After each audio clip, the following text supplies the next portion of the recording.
I don't know, if we want to get real personal, being married for 16 years now. Is it 16 years? I better make sure my math's correct on that one. 15 years. Sometimes feels like 16. Dizruns Radio, episode 991. Starts in 3, 2,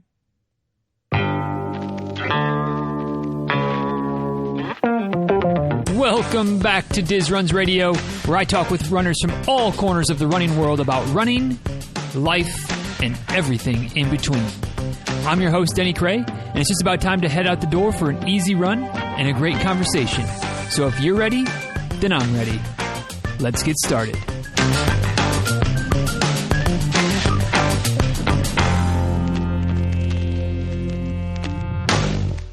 Trick or treat, y'all. Welcome to this month's edition, the spooky edition, the October edition of the listener question and answer, where you ask, I answer, and occasionally I actually answer with something that's useful, helpful, valuable, something beyond nonsense. So we'll see how much valuable content flows in today's Q&A episode. We've got a bunch of questions, so we'll dive in it relatively quick. But for those that are new around here, before we officially get started, this is something we do every month. The last Friday of each month is dedicated to your questions and my attempts at answering them somewhat usefully, occasionally humorously, a lot of times nonsensically. But anyway, we do this every month, and if you have any questions that you would like to get answered from the serious to the melody level of non-serious, dizruns.com/Facebook is the best way to get your questions featured on the show. That takes you right to our little Facebook group. You can also just, next time you're on Facebook, point your little search Facebook thing over towards the Dizruns tribe. Come on in, hang out. Middle of the month, I put a post up that says, what are your questions this month?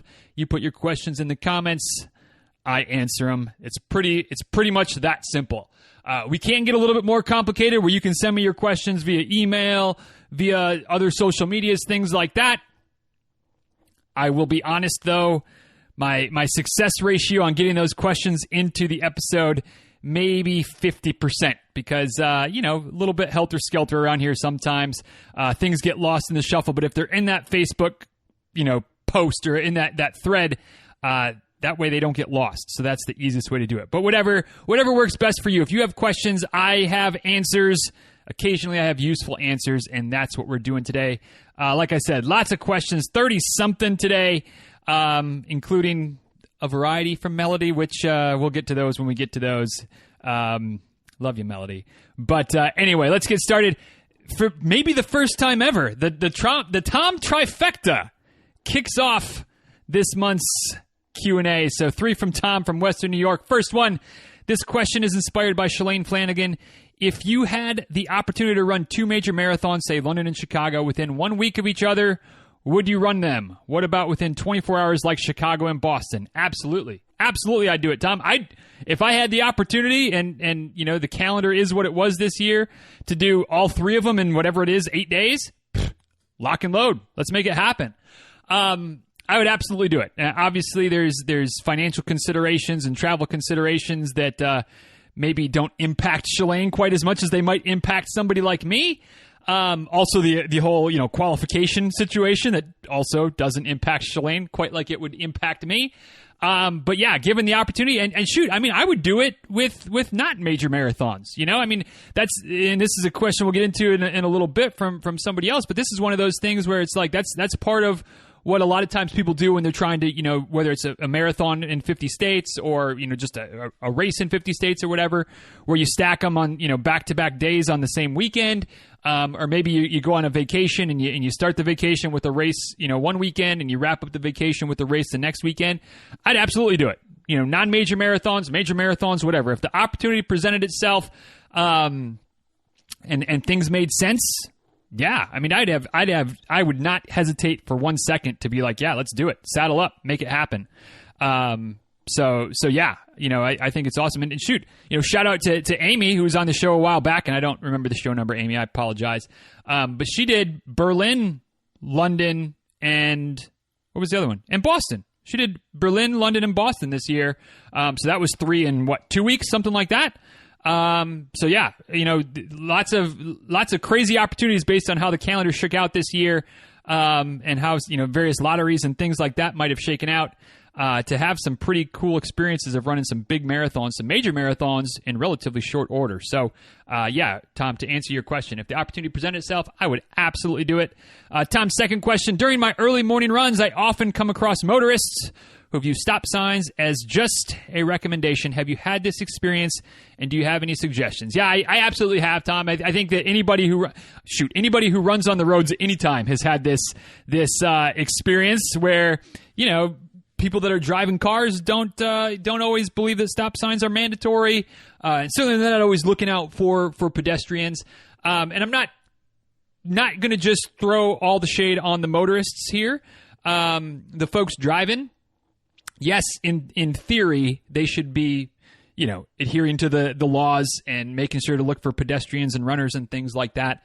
But the fact of the matter is, as a driver, I've, come up short on those situations, more than a few times, not because I had my head buried in my phone or things like that, but just for whatever reason, right? So as a runner, I feel like, it's nice when the car stops far enough back from the crosswalk and they definitely wait and let you go. And sometimes that happens, but as I've said before, kind of tongue in cheek, but it's obviously a serious topic, cars versus runners collisions. Cars are 100%, they have a 100% record. So when I'm out running with the dog in the morning in the neighborhood, or if I'm in town or whatever the case might be, if I'm out running and I'm out on the roads, which is 99% of my runs, I'm always trying to be aware of cars, and certainly when I'm approaching intersections, like I make sure that I err on the side of caution. Now sometimes it may not always look like that. Sometimes it may look like I'm kind of playing chicken with the cars that are coming. But and I don't necessarily recommend that, but if push comes to shove, I'm not going to put myself in a position where I'm out in the middle of the intersection while a car is rolling through a stop sign or something like that. I'm just not going to do it. I might be a little bit angry and maybe give a certain salutes. I've been known to slap a car bumper when it rolls through a stop sign, and I've stopped on the sidewalk in front of it, and I should have had the right of way because there was a crosswalk right there. Car goes by, I'll slap the heck out of the rear panel of a car, just to let them know. Again, don't necessarily recommend that, but those are the types of things I have done in the past. Probably will continue to occasionally do in the future. But I think that the biggest suggestion is to just assume that the cars are not going to see you, are not going to stop, and always yield your right of way until it's clear that the driver has seen you and acknowledged you. Looking for eye contact if it's daylight enough. Of course, you can wear bright colored clothes, lights, whatever, those types of things to make yourself stand out more often, which makes it more likely that the driver's going to see you and stop. But never assume. Never assume, because again, cars undefeated, and you don't want to lose. You don't want to lose that battle ever. Certainly not more than once. So, hope for the best, expect the worst. And, kind of somewhere in the middle is where you're probably going to end up most of the time. But definitely, as frustrating as it can be as a runner sometimes, try to have a little bit of grace, because I guarantee, like I said, I've been guilty of it. And probably most of us have as drivers, where you don't see somebody, or the kids are yelling in the back seat, or whatever the case might be. And it just happens. So, give a little bit of grace, be safe instead of sorry. And, hopefully, you don't come up against a car, because that's a battle you're going to lose. That's a battle you're going to lose. Third one from Tom's trifecta this month. Third question. Other than free, what is your favorite flavor of potato chip? So, when it comes to race day, as many of you have heard me say before, my race day policy is never say no to potato chips on race day. Just something about the salt and, the simple carbs, or whatever, the little bit of fat, the little bit of grease, just kind of hits the spot. And so on race day, I would say my favorite flavor of potato chip is the standard classic yellow, just I guess the plain bag, right, of like Lay's potato chips. Like they're thin, they're greasy, they like dissolve as soon as they hit your tongue. They get plenty of salt on them. And that way when you inevitably have the chip burps, like it's not great, but it's better than like, some type of flavored chip burp when you're, 26 miles or 32 miles or whatever into your run. Now again, I'll never say no to potato chips on race day. So if they've got something that's more flavorful, I'll take it. But if I've got the option at an aid station, I'll go with the plain potato chip flavor over anything else typically on race day. Now, outside of that, I don't tend to eat a lot of potato chips. Mr. Low Carb over here, like potato chips aren't exactly high on the low carb, list of foods that would qualify as low carb. I guess they got the high fat piece covered, but they also have some carbs, so I try to stay away from them. But on occasion, I'm human. On occasion, I don't mind splurging a little bit. So I would typically go for like your sour cream and cheddar or whatever that type of flavor might be. Different brands have different names for it, but that would be one that would be on the list. Also, a good barbecue flavor is a good one for me. And ideally, we'd be going for more of a meaty potato chip, some type of kettle cooked, something like that. Not so much the Lay's. If I'm going to try to enjoy some potato chips, I want there to be something there when I'm eating those potato chips. But I'm pretty much open to other flavors. Salt and pepper is a good one. I'm not a fan of salt and vinegar. I mean, I'll do it if there's no other option, but I probably would just pass in that situation. But yeah, sour cream and cheddar barbecue, those are probably my two go-tos for fine dining chip experience on race day. Just give me that simple and basic. A little bit of salt, good to go. But thanks for the questions, Tom, as always, and congrats on the PR in the marathon recently. Good job. Next question coming from Mona. I hope this month's Q&A is as hilarious as last October's. Well, no pressure, Mona. Thanks for that. I don't remember what I talked about last month, and you're going to compare this to last year's Q&A? Goodness gracious. Best of luck to me on somehow. It's hilarious. Again, setting the bar high, giving me plenty of room to go under. But here we go. Mona's questions this month.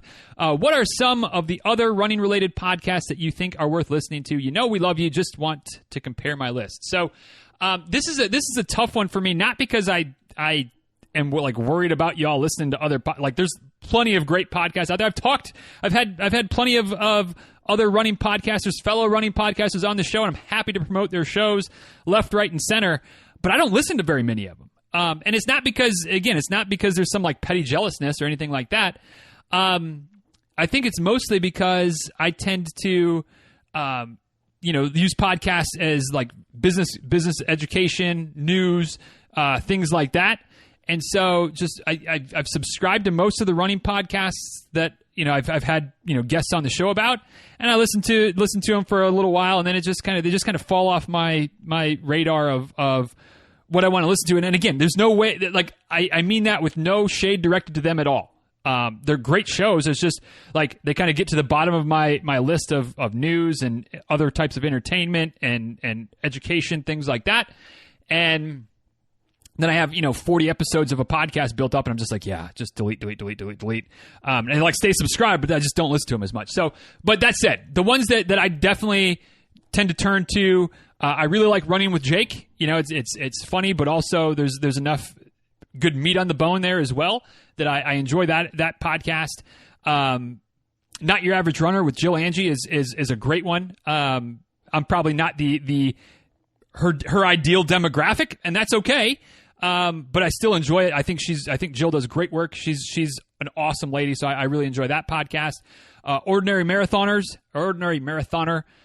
with my man Scott Rickey. I love that show. I've been on it several times. He's been on my show several times. Scott's a great dude, and he does good work as well. But there's lots of others. Brody Sharp's show. What is he called? I can't even remember what it's called now.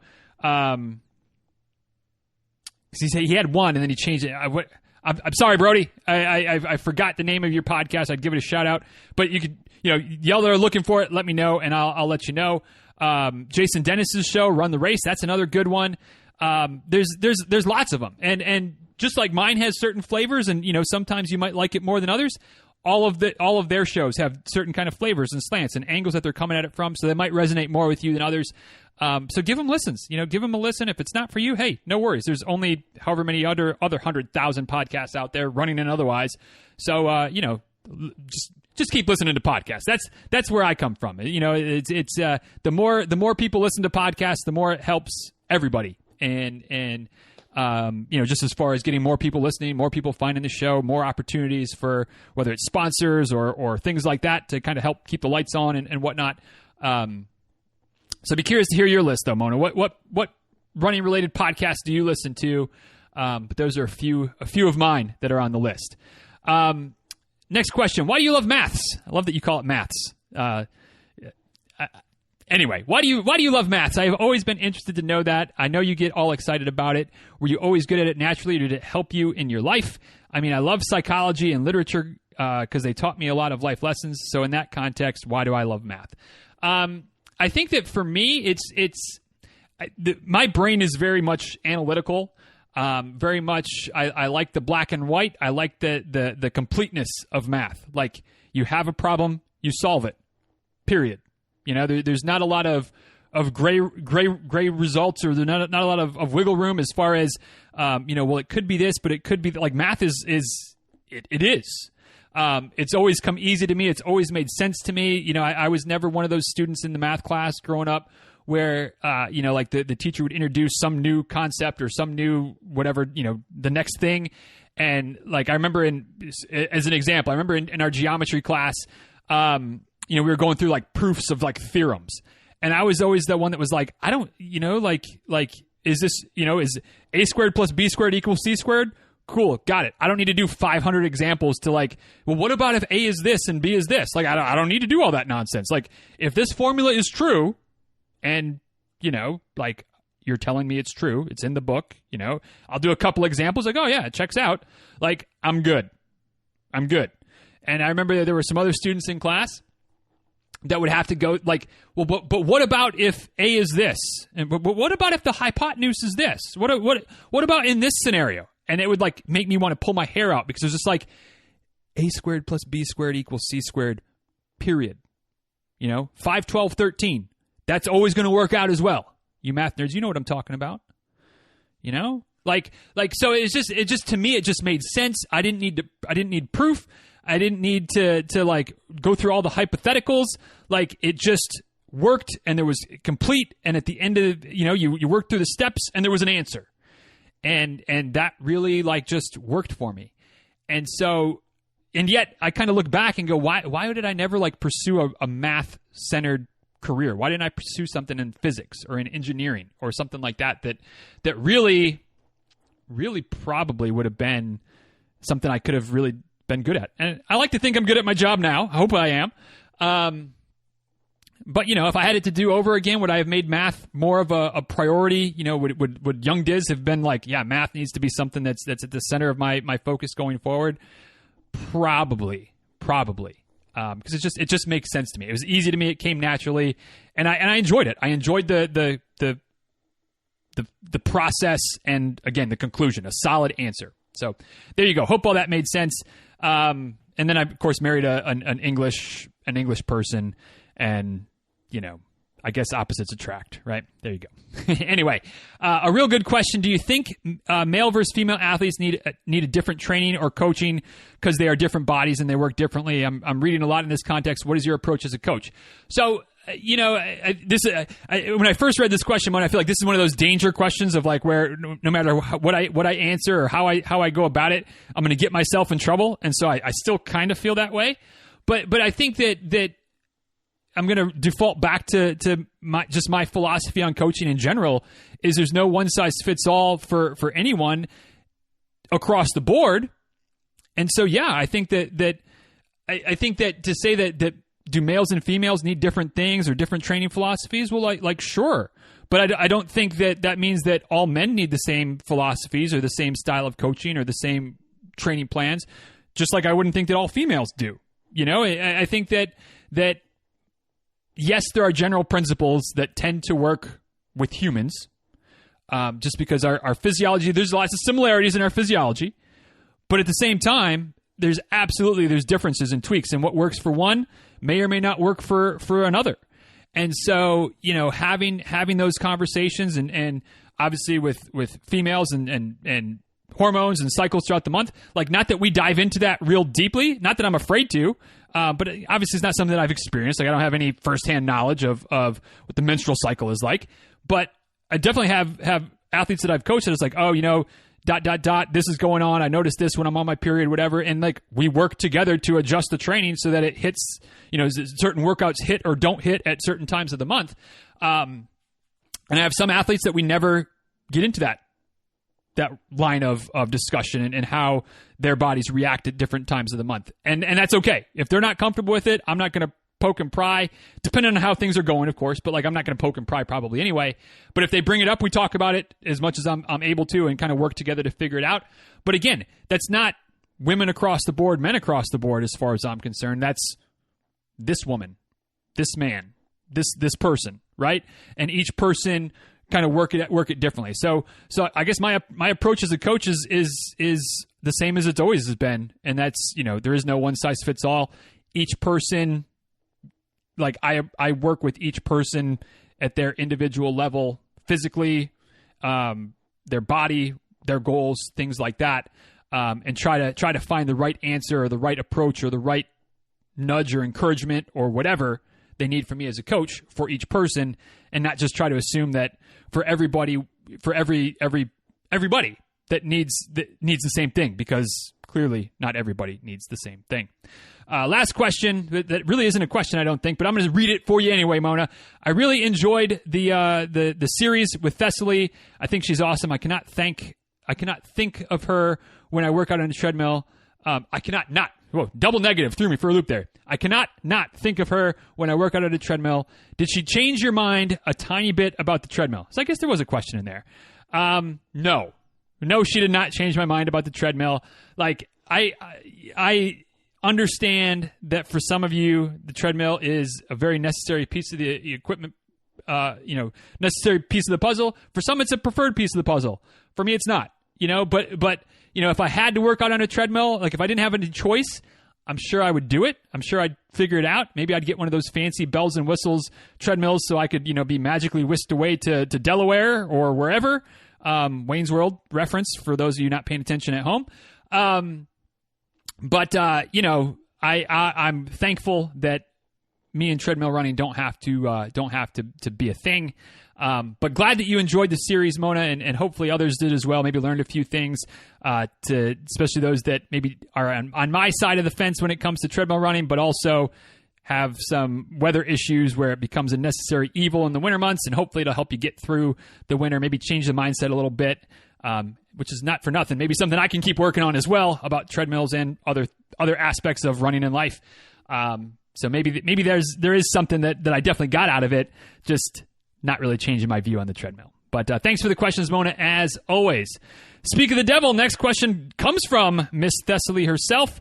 What running-related gear or tasty treats or races would you put on your Christmas wish list, either for you to buy yourself or for a friend or someone to gift to you? So, wow, Thessaly, I mean, we're in the Halloween edition of the Q&A. And you're already asking about Christmas gift ideas, Christmas wish list ideas.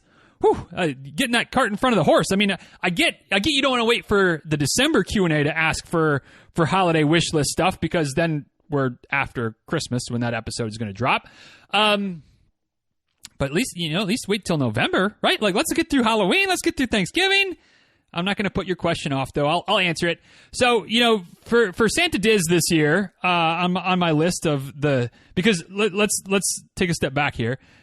Self Santa is the best Santa, because you always get what you want, never what you don't want, things like that. So the things that I'll be thinking about asking Santa Diz for this year, or at least, some things that off the top of my head. And obviously not all of these are like realistically going to happen this year, but here's the list from the show notes today. I'm sure there's some other things that could be added as well, but on the show notes, we've got some good socks, because like my socks are holding up pretty well, my features that I've got. But I could probably use a couple more pairs. A couple of them have some holes in the toe from that one faulty pair of shoes, if you remember back to that story. So yeah, a couple good pairs of socks. And if you want to put socks on your list, dizruns.com/features, sliding in the affiliate link right there. Send a couple shekels my way. Something I've been thinking about for years and never pulled the trigger on. So I'm sure that'll continue to be the case this year. But like some compression tights, I've got the socks, I've got the sleeves, but I've never had full on compression tights for the whole lower body. I don't know that I would need them. I clearly, because I haven't ever bought them, but maybe, a little splurge, something a little more practical that would probably be something that I would actually get before I got the compression tights would be like a heavy kettlebell or a heavy dumbbell. Currently I've got a set of 25-pound dumbbells. It's the heaviest weights I've got in my office that are part of the routine. But there's some time for some squats or some kettlebell swings or something like that, where maybe having something that's closer to like 50, 60 pounds would probably be good. Problem is that junk is expensive. A weight that heavy is expensive, but it'll last forever, right? So you get it once and good to go. But it would be nice to have a heavier kettlebell for just some of the functionality and the opportunities or the different exercises that I could challenge myself with that way. Maybe like a foot pod, one of those things that kind of helps to keep an eye on ground force and how long the foot's on the ground and motion and things like that. I don't know how much I would really rely on it. So again, I'm stingy with the narrow, so not ready to necessarily pull the trigger on that. But if somebody was going to go shopping for me, maybe. I've been thinking about getting a new tattoo for a while, so I guess maybe that. Thinking about getting a new running dog. Gonna retire Bailey one of these days. So that's been on the list for a while. Again, probably not really a Christmas. I'm not a big get a dog for Christmas type of situation, but that's been on the list for a while, and maybe I don't know. We'll see. 50 States metal hanger, that's been on the list for a while as well. But it's got to be the right one, and I don't know exactly what the right one is yet. I've looked a few times, never really thought about getting one, or never been close to getting one. But something like that, because starting to get enough metals that need to kind of maybe have a couple of different displays. So maybe a 50 States one, and then the general one. So that always good for some good gin, some good dark chocolate. I don't know, I'm easy to shop for and I'm impossible to shop for, both when it comes to asking other people to shop for me and for myself, because I don't know, whatever. I don't really need anything. I'm good, but I'll take something, but I don't want something that's just kind of meh, so I don't know. But that's my list as of now, as of pre-Halloween, when I haven't even started thinking about Thanksgiving yet. And you're asking me for Christmas gift ideas. There's a little something. More to come, I'm sure, once it stops feeling like summer outside and starts to actually feel like maybe fall, which fall is Christmas season down here. So, to be determined. But thank you for the question, Miss Thessaly. Next question coming from Rob. Is it possible to not require as much support in shoes as feet and legs get stronger? How/when is the best way to introduce new types of shoes with less drop and less cushion, or to at least experiment with them? Thanks. So, Rob, absolutely. But it's tricky. It's a tricky needle to thread here. I'll try to explain it as clearly as I can. But yes, as your feet get stronger, as your legs get stronger, ankles, things like that, of course you don't. Not of course. You could definitely make an argument that you don't need as much support from your shoes because your body is anatomically more able to support yourself, right? It's more able to withstand the forces, hold up over time, not fatigue and start to collapse and the arch, things like that, which can cause problems in later races or longer races, later longer amount of time on your feet. So yeah, that can happen. Absolutely. That said, your feet and ankles aren't necessarily likely to get stronger in that way if you're always wearing the supportive shoes. So, you might be running more, right? I don't know what the numbers is, but let's say you're running twice as much mileage this year as you were last year, okay? But you're still wearing the supportive shoes most of the time.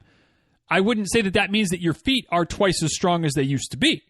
Now, if you're going barefoot around the house, doing some barefoot running in the grass a little bit here and there, or just doing some things outside of running that get your feet out of the supportive shoes to help your feet and your lower legs get stronger, well, then that might be a different story. But just because you're running more doesn't mean your feet are getting stronger if they're constantly being, in the shoes, and then in shoes at work and in shoes when you're around the house and yada, yada, yada. That said, either way, either situation, what is the best way to kind of introduce some new shoes with less drop and less cushion or less support to kind of experiment with and see how it goes? A little bit at a time. So start with like a short run, a short, easy run, and just kind of see how it goes. When you're doing a longer run, when you're doing a workout, stick with the more supportive shoes at first. And you just kind of, it's a gradual transition. Maybe it's something where you do it once a week for like a 3-mile easy run.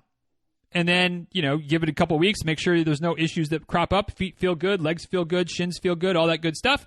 And then maybe you do a couple times a week in those shorter runs. Or maybe you do, a longer but still easy run. So instead of being a short 3-miler, maybe it becomes an easy 6-miler. Or whatever is relative to you, Rob, based on where you are. And obviously scaled up and down for anybody else who's in a similar situation. And then you kind of see how that goes. And over time, you can start to say, yeah, this is working. Yeah, my body feels good. I want to maybe get out of the more supportive shoes into a lower profile, lower cushion shoe. And you just transition over time. If things start to not feel right, you can always go back to the other shoe for a little bit, give your body a little bit of a break. Nothing wrong with that. It's an ebb and flow though. It's not something where you need to be like, when my mileage is at X, I can do Y. Or when my, when I've been kind of rotating or going back and forth for X number of weeks, once I get to that point, then I can just go cold turkey the rest of the way. Like, I don't know, like you maybe could, but then you're asking for trouble, right? Or at least you're opening the door for a better probability of your body kind of revolting with all of a sudden having, much less support. So ease into it, back and forth. Try some different things. Make sure you're taking care of your body with foam rolling and stretching and those types of things, strengthening, doing some toe yoga, all those types of things to keep your feet strong. But yeah, it's just a process, and it is an experiment. To at least experiment to kind of the end of your question, like that's what it is ultimately going to be. And 2 steps forward, 1 step back, once in a while might happen. But if you ease into it slowly and gradually, and your feet are strong and your lower leg muscles are strong and there's some stability, balance, things like that, you might find that a little bit less shoe actually is better for you as far as performance, as far as how you feel, as far as aches and pains, form improvements, things like that. Not guaranteeing it, but that's kind of the kind of things that I found over the years when I have thicker soled shoes on, even if they're still 0 drop, but they got more sole to them. I can kind of get a little bit more sloppy with my form, a little bit less efficient as a runner. And then when I switch back to something that's a thinner 0 drop or a less cushioned, more basic 0 drop, that kind of shocks me back into place, and my performance kind of improves a little bit. So something to think about, certainly something to play with, not something to force. That's for sure. So hope all that makes sense, Rob. Good luck. Next couple questions from Brooke. Are there any tips or tricks to make it cheaper or easier when trying to check off running a marathon in every state? So kind of like Tom's question earlier, Brooke, I kind of gave a hint there that one way to do it is to try to go back to back, a couple marathons either in the same weekend, or if you're going to be on vacation somewhere and if you're in vacation in New England, we'll just throw New England under the bus because the states are a lot easier to get from one to the other. And have a couple of options of one to the other than as opposed to if you're in Nevada, I guess you still have a handful of options to choose from, but you might be on one side of Nevada and getting to New Mexico isn't conducive if you're in Reno, right? But what I'm trying to get at is maybe you're in a New England vacation next summer for a week, right? If you can find a race in Maine, I'm just picking states here, but if you find a race in Maine at the start of the vacation, so you start your vacation, you run your marathon there, then you enjoy all the lobster rolls and, sunrises and all those types of things that you can get. And then before you head back home at the end of vacation, you can knock off, Vermont or Rhode Island or something like that that's close by at the end of the trip. Knock off two marathons or two half marathons, two states in the same vacation that you were going to go on the vacation anyway. maybe that works out. Or maybe you kind of, which comes first, the vacation or the races? You plan your vacation around the races, you plan your race around the vacations, but you're looking at ways to go two birds, one stone. Also, if you're traveling for other reasons, you're traveling for work, or you're traveling to visit family, you're traveling for any number of reasons. If you're already going to be, someplace that's not where you would normally, not in your home state or the states that are really close by, you're already traveling there anyway. Can you find a race, knock that off so that you're saving on at least travel expenses twice and hotel expenses twice because, all right, I've been there, done that, good to go. You can also do what I do and just be like, hey, concierge coaching, sign up. Part of your fee that you pay every month is that I'll come and pace you for races and run with you and support you and be your personal pacer at a race. And hopefully, if people, a couple people start taking me up on that, then I'm getting other people in a weird sort of way, but in a not wrong way. I'm getting other people to pay for my travel and my race experience. Now, obviously, in that situation, to be, again, like that's ultimately what's happening, but don't get it twisted that if somebody hires me at the concierge level, that I'm going there to run my race. No. I'm going there to run their race. So it might be slower. It might be faster. I might blow up, like whatever. There's a whole host of other things going on there. But, if I start and run 26.2 miles, does it count? I think so.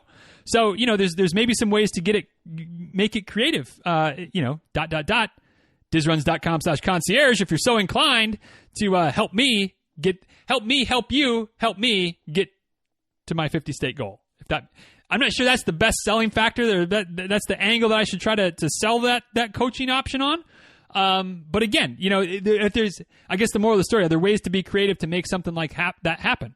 I know that part of my goal back in the day, that I don't know if it really is still there because I just don't know that the speaking thing at the conventions for pre-race packet pickup stuff, the expos is really that big of a deal. But that was part of the goal then, was like, hey, if I can go speak at some places, and there still may be opportunities for that down the road for me as far as partnering up with races and being there and helping to promote and support and also get to go run the races for free or things like that. So, get creative. Again, and obviously not everybody is in my situation where running is kind of like the job.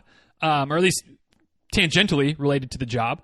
But, if there's ways that you can travel for business and you can get business to cover your expenses because you've got you're going to be in wherever for a weekend conference and you can sneak out that morning to run a race before the conference gets going or before your return flight.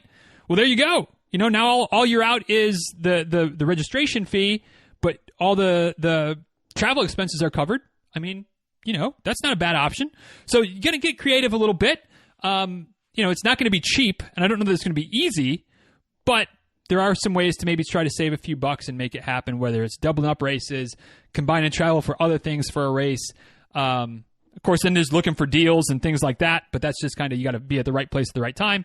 But, I think at the end of the day, you got to remember that if you have a goal to run a race in every state, that goal is going to come with a price tag, and it's going to take some money to make it all happen.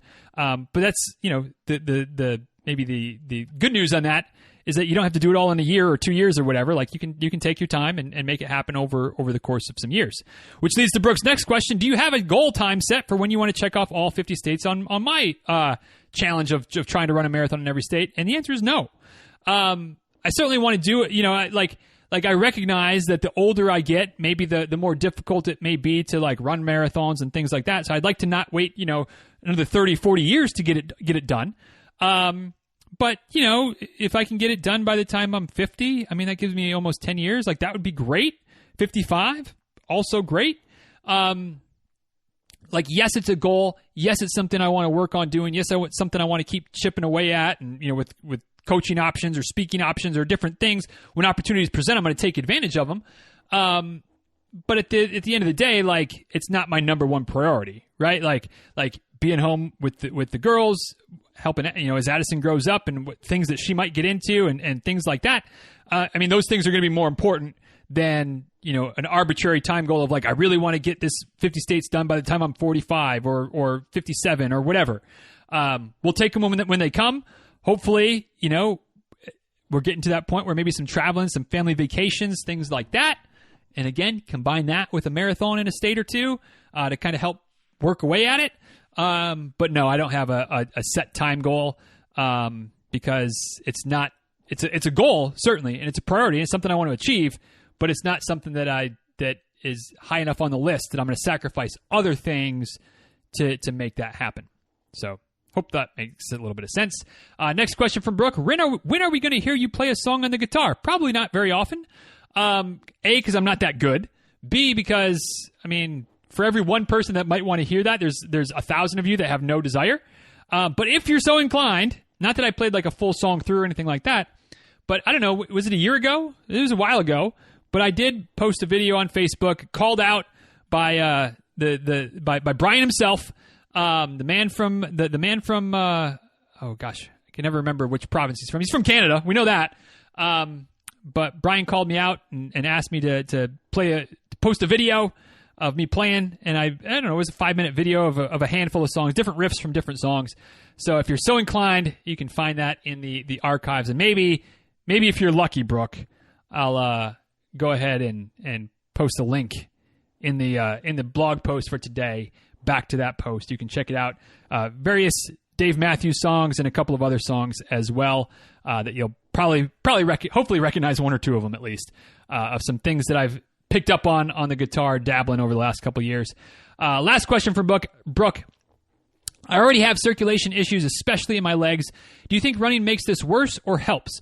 And do you have any tips to help with this? I already wear support socks daily, even to work. Thank you. So I think that, and this is the surface level of knowledge. I didn't dive back in, but yes, I think running can help, but I think it also can make it worse a little bit in a weird sort of way as well. So when you're running, that's helping create the pressure in the circulatory system, helping the blood get back to the heart. It's pumping to your lungs, of course, but then it's coming back up as well.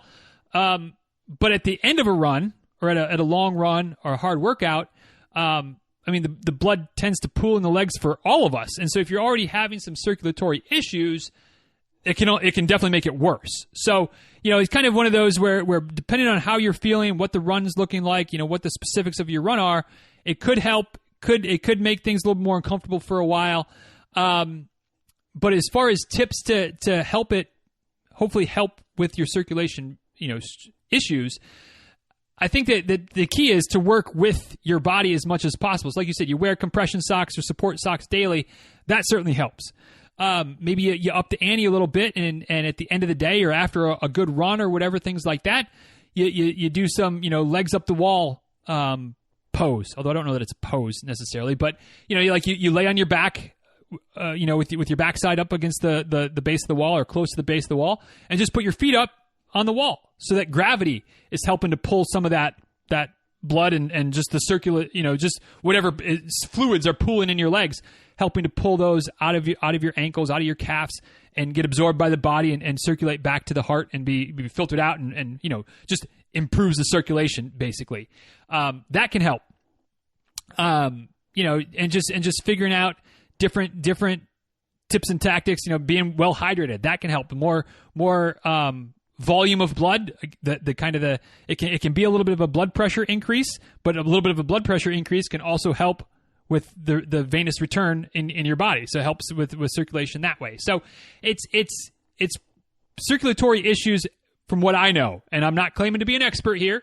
This is not something that I have a lot of experience with or anything like that. But from what I know, it's the type of thing that a lot of times you got to kind of come at it from a couple different directions. So I think running can be a help.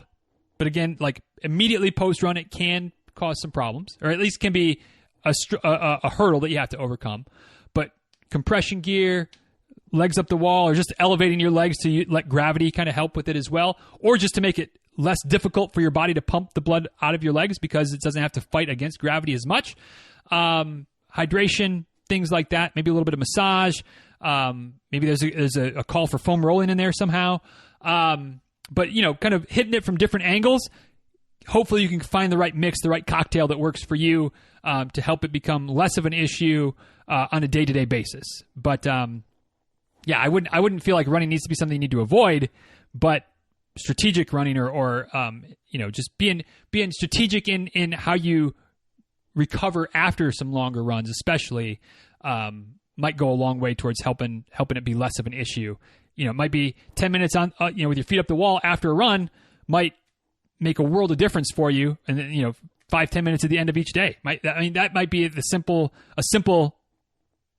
not solution, but simple tactic to help make it a lot less of a problem for you on a day-to-day basis. So good luck, Brooke, and thanks for the questions this month. Next two questions. Two or three questions? Two questions? Next couple questions. However it is, we'll shake it out. From Samantha. How should I break my very bad habit of signing up for half marathons then always finding a reason to bail? In my mind, I would love to run another one, but in reality, when I get to running 6 miles, I don't have the desire to go any farther. So, Samantha, that's a good question. That's a good question. And I think that my answer, at least my initial answer, and this is one that might require a little bit of unpacking, a little bit of introspection, a little bit of kind of chewing on it for a while. But obviously, if you're signing up for races, then you don't do it. You bail out on the half marathons. The simple answer is we'll just stop signing up for half marathons. But I don't mean to be dismissive by just offering that as an answer because, I'm sure that when you sign up, you have the best of intentions. Like I want to do this, but then the training starts to get going. It starts to ramp up. You get to 6 miles. You don't have the desire to go any further. Well, then that becomes a problem, right? So, would it maybe be possible? Well, first of all, if you're not having fun, then don't do it. So if you enjoy runs of 6 miles or so and less, there's nothing wrong with that. Like that's awesome. And lean into that. Enjoy those runs. Over time, you might find that you don't mind stretching out a little bit farther, and then signing up for half marathons might be something that would be great then because you get over that 6 mile hump and you're ready to go. But in the meantime, why not try to find some 10Ks? 10K is 6.2 miles. So if you're already running about 6 miles and being okay there, maybe the 10K becomes your jam for a while and you don't worry about the half marathon right now. Nothing says you can't ever go back to the half marathon if you want to down the road. And a lot of races, not all, but a lot of races that have a half marathon component, some of them are going to have a 10K. So you can still get the quote unquote bigger race day or race experience of some of the whether it's a bigger city or bigger town or an event, whatever, without feeling like you have to do the half marathon. So you sign up for the 10K, you still get the pump and the circumstance and all the things.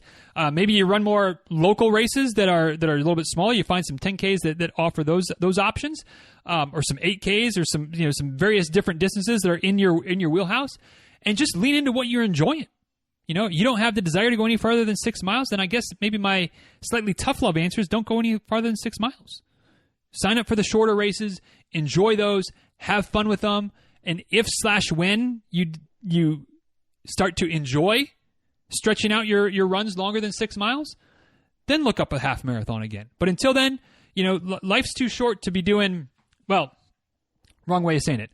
Not that life's too short, but life demands that we do enough things that we don't enjoy doing on a semi-regular basis, whether it's, work, whether it's paying taxes, whether it's just different aspects of life, different aspects of parenting, different aspects of social interactions, whatever, right? Like there's plenty of things that we all have to just take our medicine, pull up our big boy and big girl panties and just do it, right? I don't feel like something that should be a leisure activity like running. I don't feel like that should be one of those things, right? And I say that, now I'm painting myself in a corner because there are plenty of times that I don't feel like going for a run. There are plenty of times that going for a long run is not my necessary ideal favorite thing to do. But once I get out there, I'm fine and it's good. And I'm happy I did, right? From your question, I don't get the feeling that that's the case for you.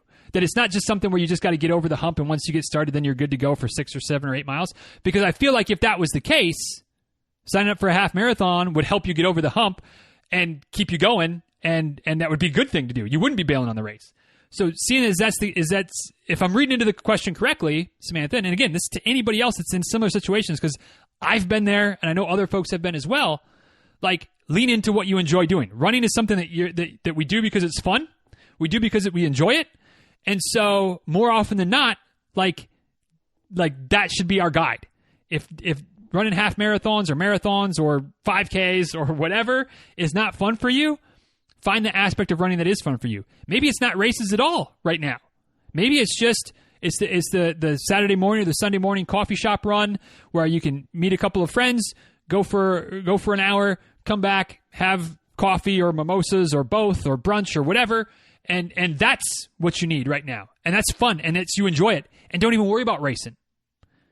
Maybe it's 10Ks, maybe it's something else, maybe it's some trail time, but I guess my encouragement that I don't know this helps to break the bad habit of signing up for half marathons and then bailing, but my encouragement, Samantha, would be to lean into the things that you enjoy. It doesn't sound like you enjoy half marathons right now or anything longer than 6 miles, so don't put any pressure on yourself to do that if you can. Try to avoid that by just saying, hey, not right now, maybe someday.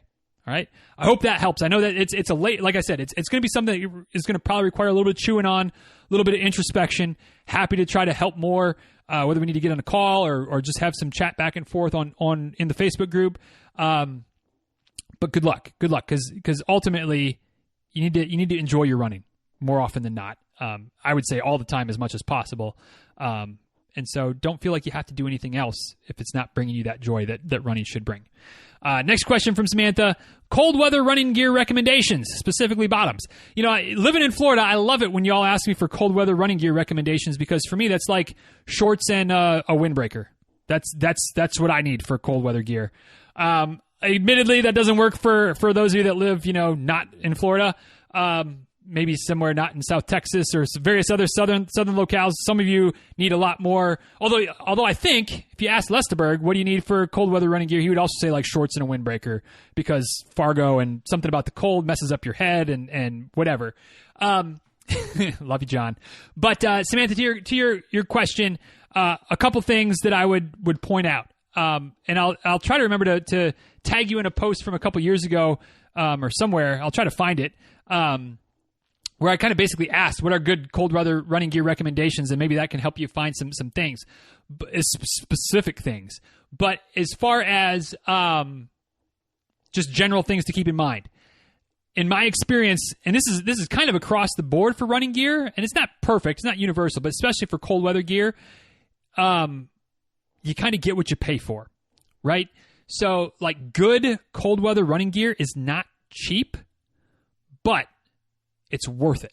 So maybe you get one or two things this year, take care of them, and then next year you get one or two other things, and after the course of a couple of years, you've got a pretty wide array of different bottoms that are for certain temperatures or certain things that have different features or whatever. Like some of the different options out there, you collect them over the course of years instead of trying to get a whole bunch of things this year, but because you don't have lots of money to spend, then you're cutting corners and you're trying to find the cheaper options, and those things tend to fall apart. They maybe not keep you as warm in the winter months, they don't breathe, so then you start sweating, which leads me to the second thing to keep in mind when it comes to running gear, running clothes for cold weather.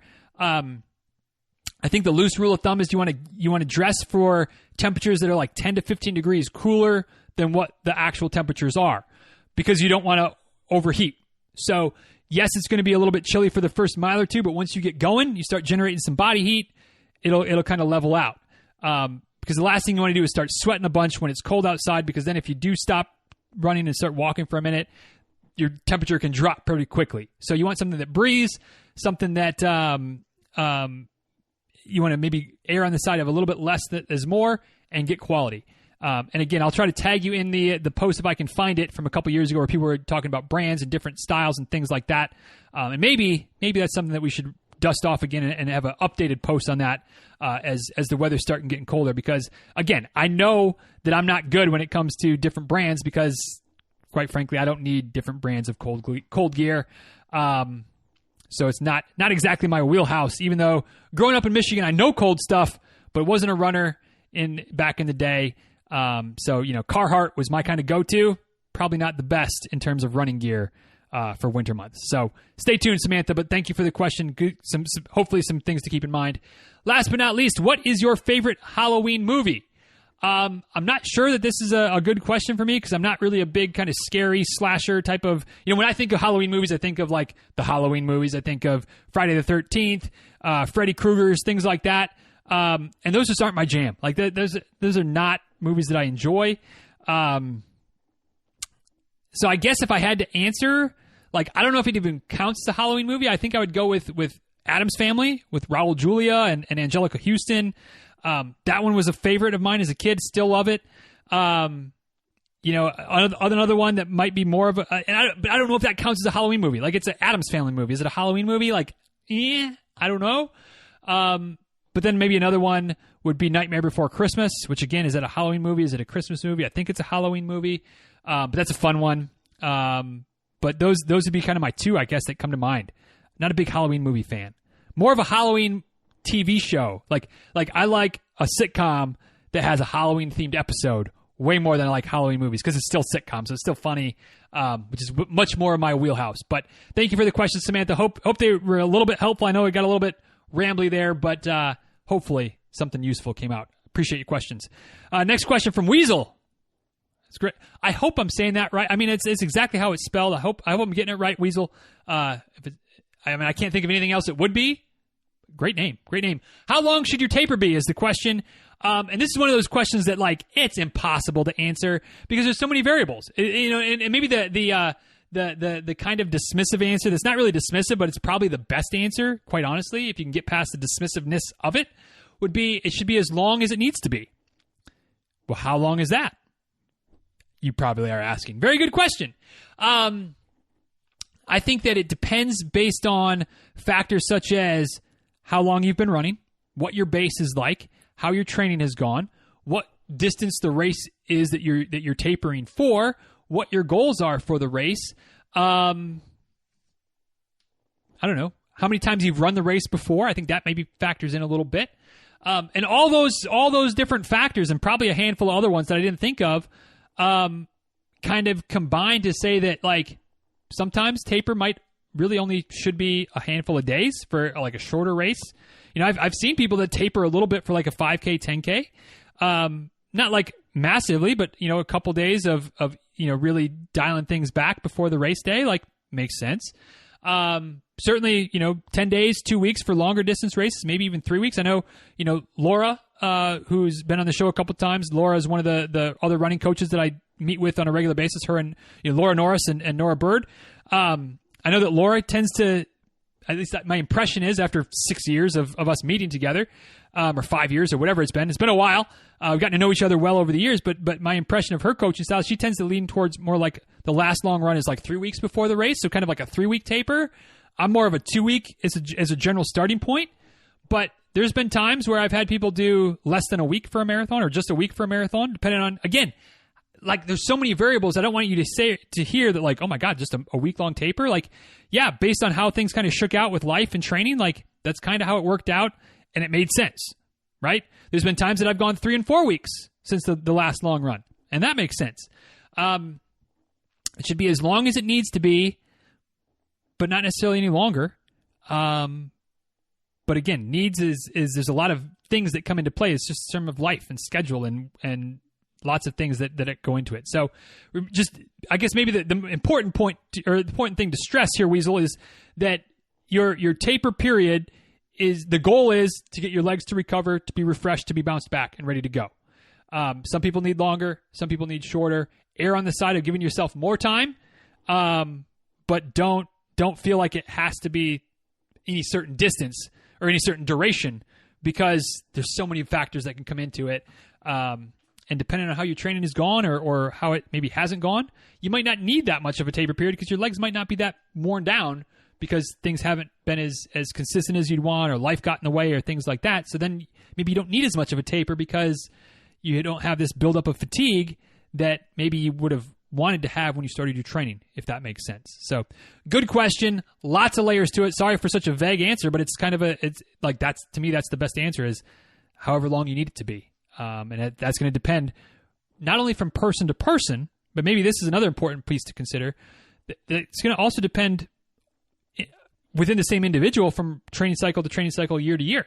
What you needed for your last race may be more, maybe less than what you need for this race based on training, goals, ambitions, all those types of things. So thank you for the question, my friend. And I know you joined the group recently. Welcome to the party. Glad you jumped into the first Q&A that we've had since you joined the group.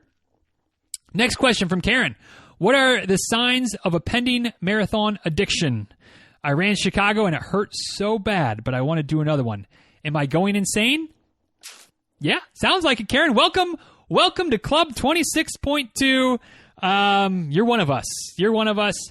Although I have to say, and some of you have heard the bits and bits of this story before, for you to have run Chicago and just a couple weeks later you're chomping at the bit to do another one,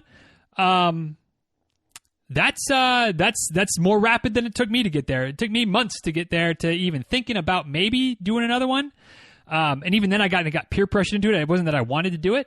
So yeah, I think that you're on the way to a full-flown addiction to marathon running. But you're in good company. Whether or not you consider me good company, there's plenty of others in this group and beyond who are definitely love that 26.2 and just getting out there and being around people. So yeah, one of us. You are one of us now, Karen. Welcome to the club. Thank you for the question. And hopefully your recovery from Chicago is going well. Next couple questions from Dylan. This has probably been asked before, but what are some of the best cross-training workouts that will make you a better runner? Bear with me. This is my first time actually asking a question, even though the Q&A episodes are my favorites. Well, Dylan, welcome to the party. Glad you could join us. Glad you could chime in for a little Q&A question here. And I think it's a great question. I think it's a really good question. And here's my dismissive answer that I don't mean in a dismissive way, but maybe my TLDR. Or is it TLDR or would it be TLDL? Because you're not reading, you're listening, more than likely. Anyway, my short answer is that the best cross-training workouts that will make you a better runner are the ones you're most likely to do.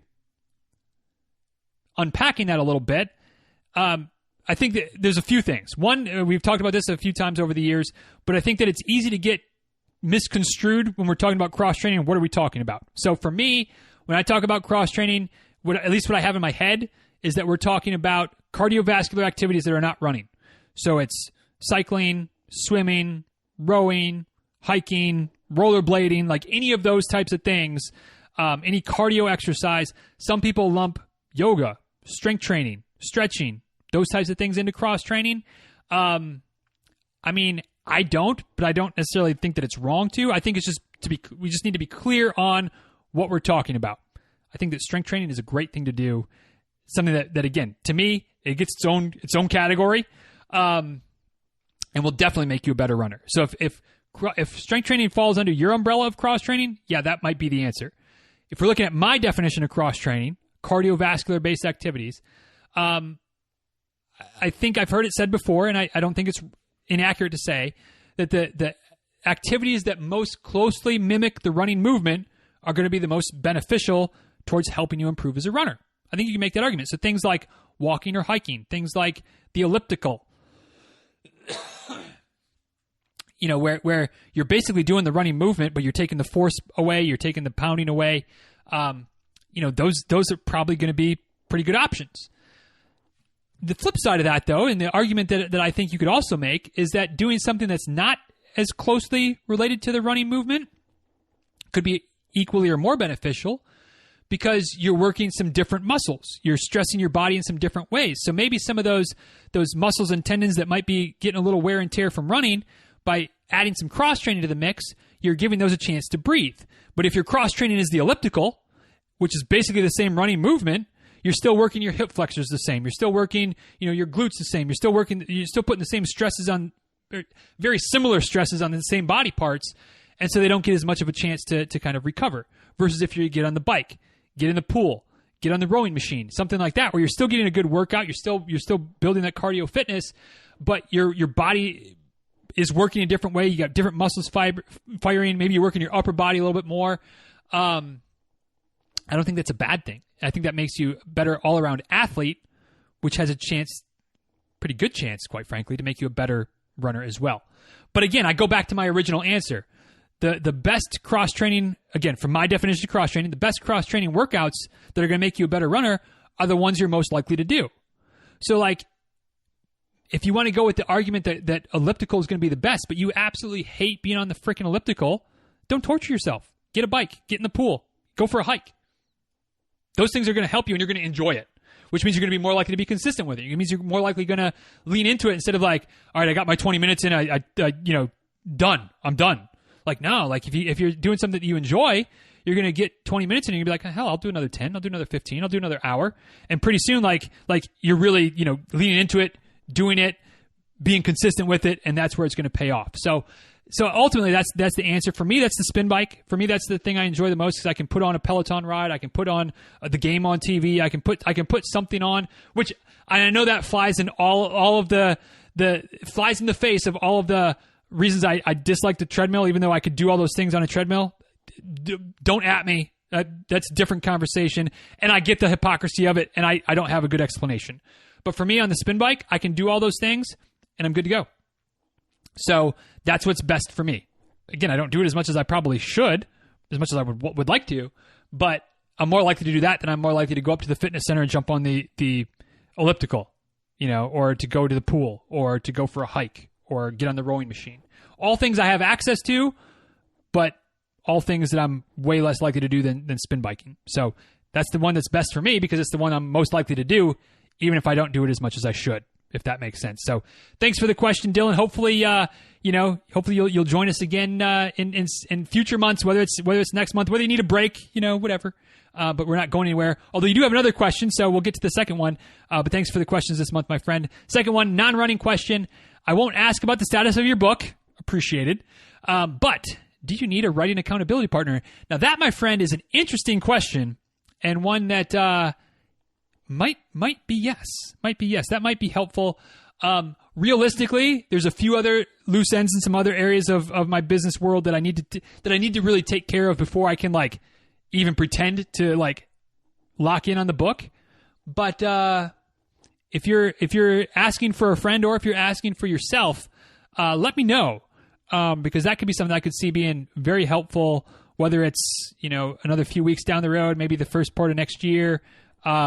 Yes, that might be helpful. I like the possibility of that. I like how that sounds. So, yeah, I guess yes is the answer. I think that might be the thing that would really help me get kickstarted and really make it happen. And so if you're volunteering, I might just be very intrigued on taking you up with it. So slide into the DMs, Dylan. That would be something I'd love to talk to you about. But thank you for bringing it up. And again, thanks for the questions. Hopefully won't take you too many more months to jump back in with some more. But appreciate you. Next question from Liz kind of ties back to a previous question from Rob as well. How long did it take you to transition to Altras? So, this is kind of one of those where do we start the clock? I would say it took 2 years-ish. But you could maybe say it took me 6 months, depending on where you just wanted to start the clock. So, if we rewind back to before I started wearing Altras, before I maybe had even heard of Altras, I kind of figured out, somewhat happenstance, probably from Runner's World, back when Runner's World was actually worth reading, that maybe the reason my legs hurt all the time after any run longer than 4 or 5 miles is because I'm heel striking, overstriding, heel striking whoa. And so I was still just wearing kind of, whatever basic New Balances or Asics or something. I would get some running shoes mostly from Rack Room Sports, or Rack Room Shoes or whatever, whatever kind of they had there that felt good. It was kind of cheap. And thankfully, I never had any real problems with that. I was just an overstrider. And so at that point, it's kind of thinking about giving up running. Read this article. So, all right, well, maybe if I stop overstriding as much, maybe if I kind of get, this is kind of the boom, or when forefoot or midfoot strike was kind of starting to become, the thing. So I was well, I'll give it a shot. And I spent probably a year, plus or minus, but probably about a year, focused on overhauling my form, overhauling my gait, so that I became more of a midfoot, forefoot striker, and really stopped overstriding, stopped heel striking. Again, that took a year, and I hadn't changed shoes at all. It was just I was trying to retrain my muscle memory, retrain my body. At that point, once that became pretty natural, once I was like, oh, wow, I can run 8 miles, 10 miles and not have massive shin splints and knee pain and shin pain and all those types of things that like was a constant for me. I was like, all right, well, maybe. And that was kind of when I started hearing about Altras. I was like, well, maybe there's something to this. But like the shoes I was wearing were probably like a 10 or 12 millimeter drop. And like something from my physiology, exercise phys, kinesiology background, my athletic training background was like, I knew that trying to go from that to Altras to a 0 drop was like a big difference. And that might be asking for trouble. So I went and got like a pair of Brooks shoes that were, I think 4 millimeter, 5 millimeter, something like that to kind of bridge the gap.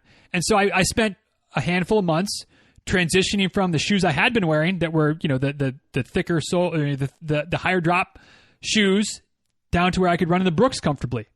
Once I'd made that transition, then I stayed in the Brooks for a while.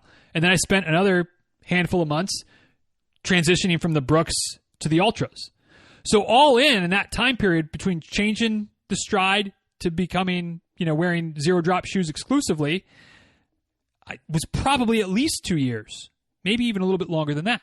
And even then there was some period where my calves were still like never really giving me problems, but they were tight. They were tight all the time and like working on stretching them and loosening them up.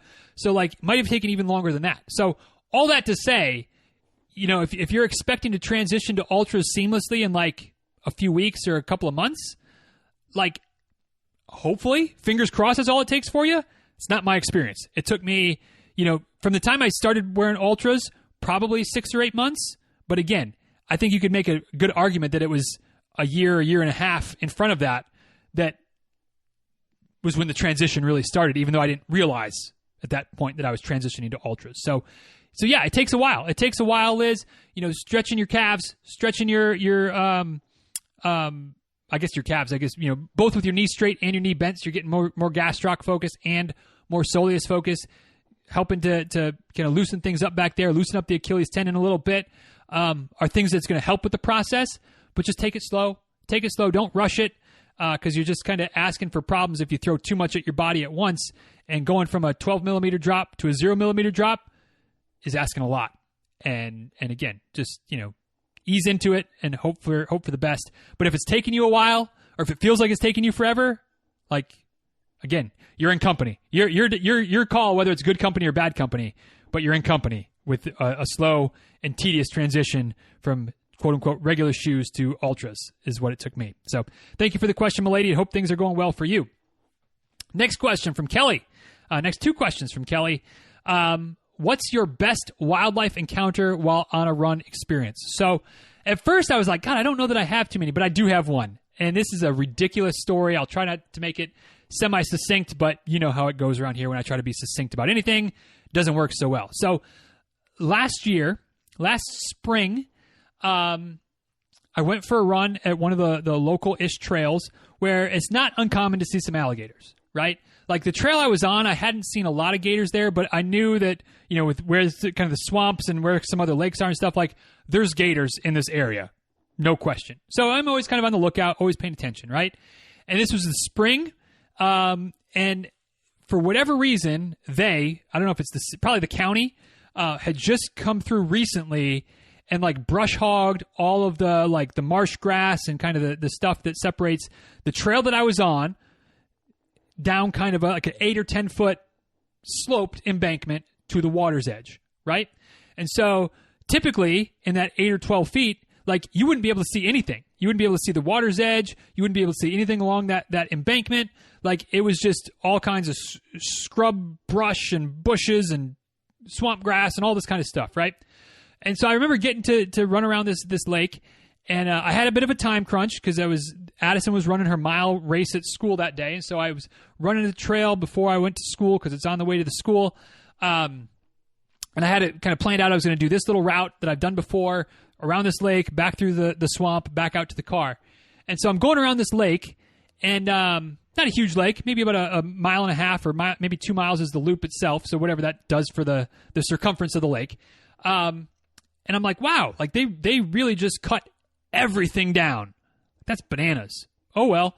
So I'm running along. I get about halfway around the lake, and it's like I kind of happen to glance down the embankment, and there's like probably a 6 or 8 foot alligator just sunning itself on the side of the bank, but like down towards the water's edge. And I was like, whoa, like kind of stopped me in my tracks for a second. Heart rate spiked for a second, dropped back down, because like clearly he was not a threat to me. It would have taken him a second to come up the hill, and like a 6 or 8 foot gator is probably not going to come after a full size human being in the middle of the day, not in the water. Like, yes, they're dinosaurs and they have dinosaur brains, but like, I was all right, no big deal. Got a picture of him, no factor. Keep on keeping on. Get a little bit closer to where I was going to turn off from the lake path to go back through the swamp, and look ahead of myself, and maybe 20, 30 feet in front of me, there's a gator that put that other one, like, made him look like a micro machine, a micro gator. I don't know. I didn't get the tape measure out and go tip of the nose to the tip of the tail, but he was probably like a 12-footer. Enough that, if he wanted to take me down, he could take me down. And I stopped because he wasn't just down by the water's edge. No, this guy, this dinosaur was, like the tip of his nose was like right on the edge of the trail, but like it wasn't much of an embankment there. So he was basically laying off the trail, but like just kind of laying with his nose on, a trail that was probably maybe 6 feet across, 6 feet in width, kind of like a single track, like a car, like a 2-track type of distance, right? So like you could drive a car along it, but not any wider than that. So here I had to do some calculus. Go, well, I could turn around, which would be the smart choice, not the choice I ultimately went with, but I could turn around, run back the way I came, but if I do that, I'm not going to have time to do the full run that I had planned, ease out into the swamp area a little bit, and still get back to the school on time to see Addison run the mile. And if I don't do that, there's going to be all kinds of hell to pay at home. So like that has to happen. I could probably run by this alligator, and most likely he's not going to come at me. Like, he's not going to be threatened by me. But, it's 9 o'clock in the morning or 9:30 in the morning. Like, it's not like prime alligator feeding time. He's out sunning himself. Like, he's probably not going to come at me. But if he does, I could be in a world of trouble. So, like, I'm kind of having this internal argument with myself of what I should do. I'm stopped on the trail, and I decide that I'm going to run past him. I'm going to get all the way as far on the other side of the trail as possible. I'm obviously going to do a speed repeat right through here. Like, even though there was no speed repeats on the calendar that day, I wasn't just going to humdy, whatever, like laissez-faire, jog by him, keeping my heart rate in check. That wasn't going to happen. I might be dumb, but I'm not foolish. And then it's like, a lot of times these types of creatures, like, they're not going to attack something that they think that could harm them. So, it would probably help if I tried to look bigger, right, than I am, so that maybe he'd think twice about, lunging towards me. He'll just let me go about my business. So I take a picture, of course, put the phone back in my pack, or my fanny pack, or whatever it was that I was wearing at the time to hold my phone. I'm about, I'm still 20, 30 feet away from him. I'm like, all right, psyching myself up, ready to go. I start running. When I get about 15 feet from him, I take off in like a dead sprint with my hands extended up over my head to try to make myself look bigger, kind of waving them around like a damn fool. Running past this dinosaur/alligator that's maybe 6 feet away from me, that if he timed it right and lunged at me, I probably would have no defense. That's my craziest wildlife encounter. Of course, obviously, postscript, I'm here talking about it, so he didn't lunge at me. And if I think about it, I can pretty much, the internal monologue that alligator had was, what is this motherfucker doing? Right? Like what? Stupid human. Running with his hands over his head. Like, that's going to, prevent me from munching on him if I was so inclined. But hey, he didn't bat an eye. He didn't move. He didn't flinch. He didn't do anything. I had my heart racing, hands over my head, screaming past him. There you go. There's my best wildlife encounter that thankfully was basically a non-encounter, other than the fact that I was like, oh, this could be it. This could be it. I could be risking it all on this little nonsense run. Again, not the smartest choice I've ever made, but thankfully it didn't turn out in a bad way. So there you go. There's my best wildlife encounter while on a run. Next question from Kelly. Have you ever done any of the obstacle course races like the Spartan or the Tough Mudder? No. And I'm not going to say that I never would, but not high on the list of things that I have any desire to do at this moment. So we'll leave it at that. I would rather just run than run and climb over things and do burpees and stuff like that. So I'll just stick to running for now. But to each their own, but no, Kelly, I've not done any of those types of races. Last question. What is your favorite non-Disney amusement park? This is an easy one.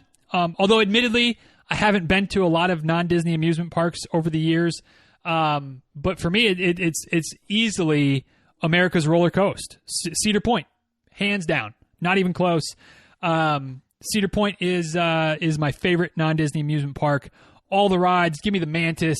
Give me the I don't even know some of the newer ones they have. It's been a while since I've been there. But the Mantis, the Raptor, there's the big one that's just insane. That used to be like the Magnum was the big one, and now like Magnum is like the pint size version. Millennium Falcon, is that it? Millennium Falcon, Millennium Force, maybe something like that. Yeah, Cedar Point, definitely my favorite non-Disney amusement park.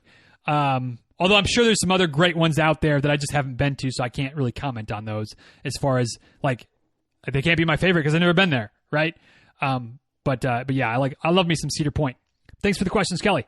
Next question from Sharon. Thoughts on gaiters for trail running? Yes or no, especially for sandy Florida soil? My thoughts on gaiters is pretty simple. If I don't know the trail, if I don't know what I'm getting myself in for, I'm going to wear them. Because if I don't need them, oh well. It doesn't hurt me at all. It's not like there's something heavy or something that's restrictive or anything like that. And for those that aren't aware, gaiters, they're like a fabric-y type of something that goes over the top of your shoe, kind of wraps around your ankle. Usually there's elastic, so it comes on not tight, but it's snug. It kind of keeps debris from the trail from getting in your shoe, keeps things from getting caught up in your laces and getting your shoe all gummed up. So if I don't know the trail, then I'm going to wear them because whatever. If I don't need them, then I didn't need them. If I did need them and I didn't have them on, I'd be kicking myself that I got all kinds of sand or debris or things like that in my shoes, or my shoelaces got yanked open a couple times, and I had not that it's a big deal to stop and tie them, but it's one more thing you have to deal with, right? So I'm just gonna wear them. And now if I know the trail and I know that there's no impediments or there's no real issues for them, then I'm not gonna waste my time putting them on. But I feel like the risk reward, there's no risk of wearing them, and the reward is it can keep stuff out of your shoes. So. As far as sandy Florida soils, on the trail, yeah, sometimes that's helpful. If I'm reading in between the lines of your question, Sharon, I've never run on the trails that we're going to be running on for the Trail Ragnar next month. But I plan on having my gaiters with me, probably having them on, potentially not needing them, but if I don't need them, okay. So if you have some, probably bring them. If you don't have some, I don't know that you need to go out and get them because I don't think the trails are that bad there. But again, for me, as far as I'm concerned, better to have and not need than need and not have, especially when it's something that I already have. It's just a matter of do I put them on or not? Yeah, I'm going to put them on for Ragnar, at least for the first trail. And then if I don't need them anymore, maybe I'll take them off at that point. But great question, Sharon. And again, something like that for me, when it's a coin flip of whether or not, but there's no real downside to having them on, have them on just in case. Next question coming from Lisa. Getting close to the end now. We got about a dozen or so more questions to go. Goodness gracious, I feel like we've been going on forever. Still have a dozen questions to go. Y'all outdid yourselves this month. Good job. Next question from Lisa. If I'm always running slowly to keep my heart rate low, how am I ever going to train it to stay low when I run faster? I actually use run walk, and I have to walk a lot more to keep my heart rate down. So great question, Lisa. And this is probably the most common question, or at least a variation on the most common question when it comes to heart rate training is how am I ever going to improve at running faster? However you want to define improve, but how am I ever going to get faster if I'm running slow all the time or running easy all the time? Especially if I'm having to do a lot of walking to keep my heart rate where I want it to be. How is my heart rate ever going to stay down when I'm trying to go fast? And so there's a couple ways to come at this question. First of all, no matter how much you improve from a heart rate perspective, when you're running hard, your heart rate's always going to be up, and that's okay. That's okay. That's not a bad thing. What we're trying to do with heart rate training is to improve your efficiency to get to the point where when you're running at a set heart rate, your speed's increasing at that level. So here's a couple numbers to kind of try to prove the point that may or may not apply to you, Lisa, but just to try to illustrate the point I'm trying to make. So if you're trying to keep your heart rate at or below 140, and you're able to do that while running at a somewhat steady 10-minute pace, over time, by being consistent there and keeping your heart rate there and your pace there, eventually that pace is going to get faster. Eventually, you're going to be running at 945 pace at the 140 heart rate and 930. And eventually, hopefully, if all goes well, you might be down to a 9-minute pace or even faster than that while still at a 140 beats per minute. So what that does then is that when you do, quote unquote, cross the line, when you do push harder to run faster, maybe on race day or during a hard workout, yes, your heart rate's going to go above that number, and that's okay.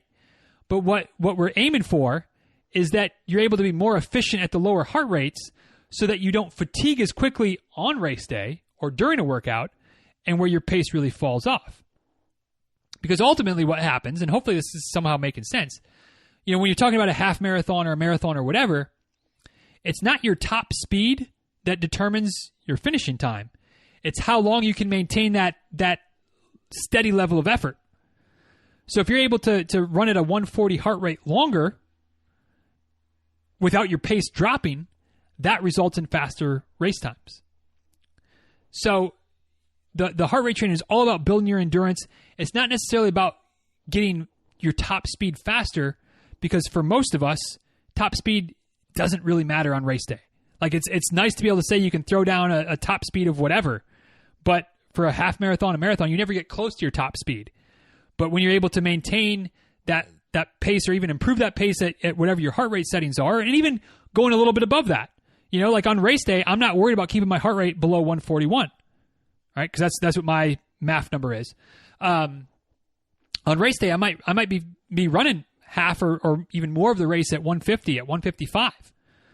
But I'm able to maintain that pace or that effort, the pace that goes with that effort longer, because my aerobic base is stronger, because I do all my training runs, well below 141. Okay? So it's a little bit of something. I get that maybe that doesn't make the most sense. I get that that's not the easiest thing to wrap your head around. It's kind of one of those where the proof is in the pudding, but the longer you stick with the heart rate training, the more efficient you get. And then the more you're able to just kind of keep going on race day when you're like, God, I feel like I should be slowing down, but I'm not. And that's a great feeling. And once you get to that point, like that's when you're just like, oh, yeah, this works. But that's how it works. That's how, like, you don't need to train yourself to run faster. You need to train your body to be more efficient at certain levels of effort. And by doing that, the byproduct is, at least from the heart rate training, if you're going to embrace heart rate training, that's what you're doing with the goal of getting more efficient so that you're running faster at the same level of effort. And then when you decide to push it, it's just icing on the cake. Icing on the cake. So hopefully that makes sense, Lisa. Just keep it up. Keep it up. It will work. It just takes time, and it takes patience. And I know that that's not always the easiest thing to do, but it does work. I promise you. Next question, another one from Rob. One more question, heart rate question, that is. I'm about to have my first race that I intend to actually race, since I've been focusing on low heart rate training, zone 2, fat adaptation, etc. Being that I want to push it,